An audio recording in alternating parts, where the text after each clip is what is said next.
हृदयम शिवा, हर जगह मैं ही हूँ, उसमें भी मैं, इसमें भी मैं, बनने वाला भी मैं, बनाने वाला भी मैं, इसमें पृथक पृथक कुछ नहीं है।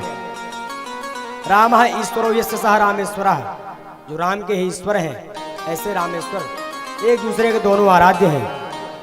इस प्रकार मैत्रेय जी कहते हैं, विदुर जी आपने सती जी के देह भंग की, इस प्रकार इन्होंने अपने देह को भस्म किया। आगे कथा को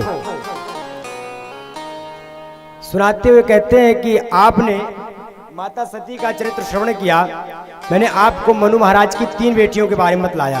अब जो 2 बेटा है प्रियव्रत और उत्तानपाद, उनमें से पहले उत्तानपाद जी का चरित्र श्रवण करो।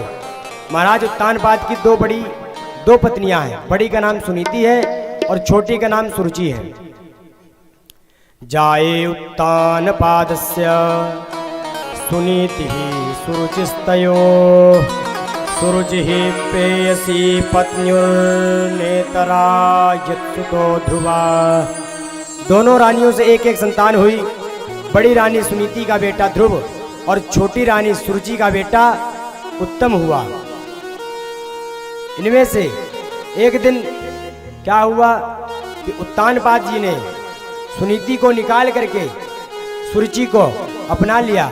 आजकल हम भी यही करते हैं कि जो नीतियां हैं, जो शास्त्र है, उसको नहीं मानते हैं, अपने मन की मर्जी करते हैं। सुरुचि जो अपने को अच्छा लगा वही करते हैं।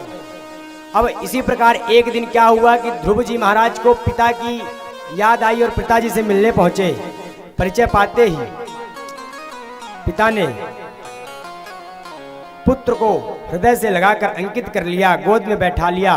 परंतु जब सौतेली मां सुरुचि ने देखा तो ध्रुव को डांट फटकार करके कहा, अभी तुम इसमें बैठने के अधिकारी नहीं हो। दुर्लभेरते मनोरथा, तुम्हारे लिए यह मनोरथ दुर्लभ है। पहले जाकर के वन में जाकर के तपस्या करो, और जब तपस्या से भगवान नारायण प्रसन्न हो जाएं, तब तुम कहना कि मुझे सुरुचि माँ के गर्भ से जन्म दो, तब तुम यहाँ बैठने के अधिकारी होगे। ध्रुव जी को हृदय में बात लग गई। 5 वर्ष के ध्रुव जी महाराज रोते हुए घर को आए। माँ सुनीति ने देखा, रोने का कारण पूछा। ध्रुव जी महाराज ने कहा कि माँ ऐसा ऐसा हुआ, सारा वृत्तांत कह करके सुनाया। सुनीति माँ कह रही है कि कोई बात नहीं बेटा, तुम्हारी माँ ही तो है, अगर डांट दिया तो तुम बालक हो, कोई बात नहीं, कहने दो, आप तो छोटे हो अभी। इस प्रकार समझाया, पर ध्रुव जी महाराज को हृदय में बात लग गई और वो वन की ओर निकल गए तपस्या करने के लिए। और तपस्या करने के लिए निकले। नारद जी ने देखा कि आज यह तपस्या करने के लिए निकला है, क्या इसका हेलो श्री राम।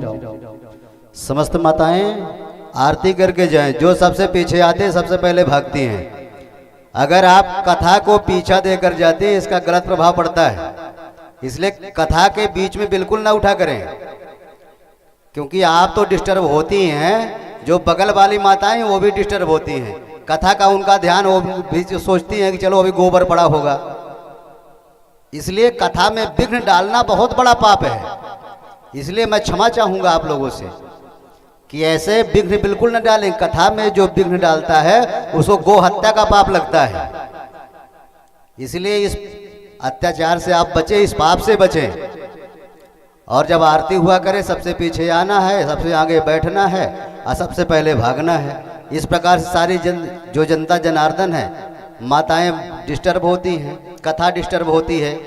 कथा के बीच में मैं आया, उसके लिए क्षमा प्रार्थी हूँ। महाराज से भी क्षमा मांगता हूँ और आप सबसे क्षमा मांगता हूँ।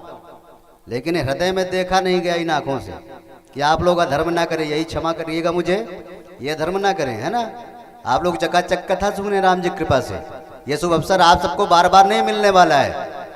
और रोटी सब्जी दाल चावल तो प्रत्येक दिवस आपको प्राप्त होगा।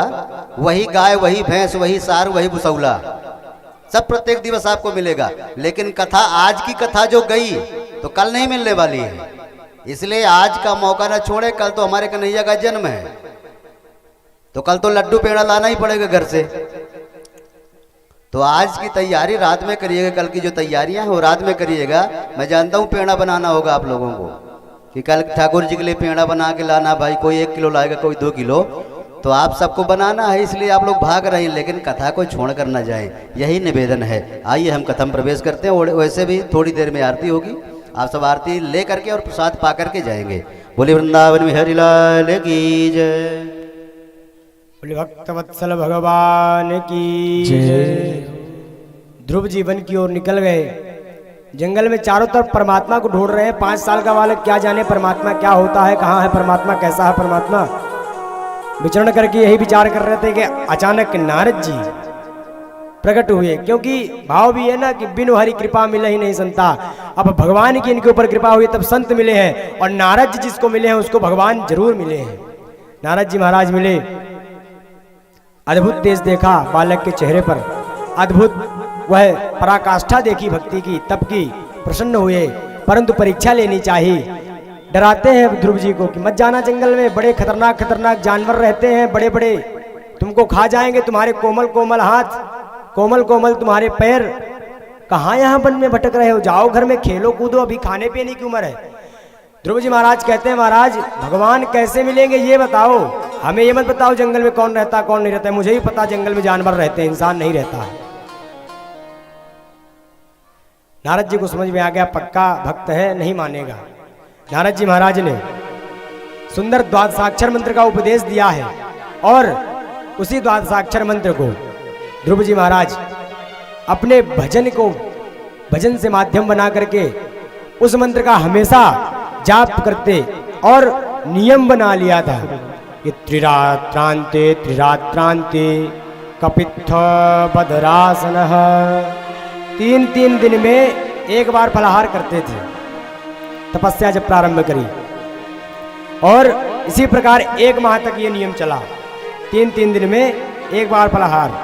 तपस्या का दूसरा महीना लगा तो नियम और कठोर कर दिया। द्वितीयं च तथा मासं षष्ठे षष्ठेर्भको दिने। तपस्या का ज्यों ही दूसरा माह लगा तो वृक्षों के पत्ते खाते, दूर्वा खाते, वो भी एक टाइम। तीसरा माह लगा तो तीसरे माह में नियम को और कठोर कर दिया, नवमे नवमे हनिहि। अब 9-9 दिन में एक बार अपभक्ष करते, यानी केवल यमुना जी का जल पीते थे और कुछ नहीं, वो भी एक टाइम।